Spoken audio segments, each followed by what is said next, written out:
Hello বন্ধুরা, আজকে চলে এসেছি ইন্ডিয়া বাংলাদেশের বর্ডারের কাছাকাছি। আর আমার সামনে দেখা যাচ্ছে একটা বিএসএফ ক্যাম্প। আর এটা কিন্তু একটা নদী, নদীর ওপার ইন্ডিয়া, এপার বাংলাদেশ। আর সামনে দূরে দেখা যাচ্ছে যে আসলে ইন্ডিয়ান মানুষগুলা ঘাস কাটতেছে, আর ওপারে কিন্তু একটা তার কাটা রয়েছে আর কি। আর এই পাশে থেকে আসলে ওপার যাওয়াটা খুব রিস্কি। আর দেখা যাচ্ছে এখানে একটা ব্রিজের মতো আছে, এই পাশে একটা তার কাটা রয়েছে আর কি।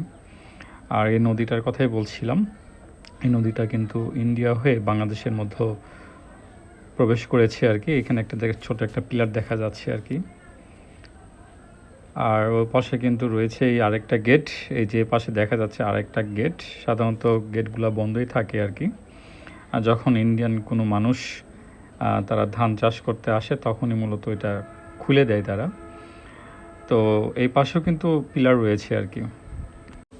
আর এখন চলে আসলাম হিলিতে। আর হিলিতে হচ্ছে এপার বাংলাদেশ ওপার ইন্ডিয়া, এই যে পণ্যবাহী ট্রাক এক এক করে বের হচ্ছে আর কি। আসলে ইন্ডিয়ান ট্রাকগুলো অনেক বড় আর কি। আর সাধারণত দেখতে পাচ্ছিলাম যে অনেক মানুষ বের হচ্ছে, বাংলাদেশে ঢুকতেছে, বাংলাদেশ থেকে ইন্ডিয়াতে যাচ্ছে, বেসিক্যালি যাদের ভিসাটা আছে আর কি।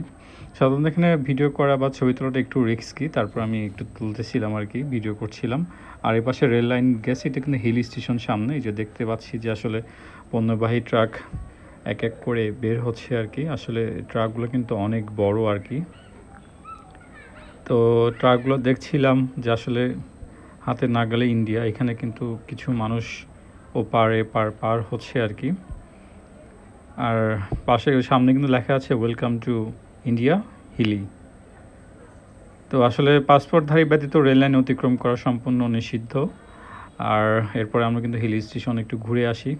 দেখতে দেখতে কিন্তু আসলে 2টা 3টা 4টা করে কিন্তু ট্রাক বের হচ্ছিল আর কি। আর সব কিছু মিলে কিন্তু খুব ভালো লাগছে।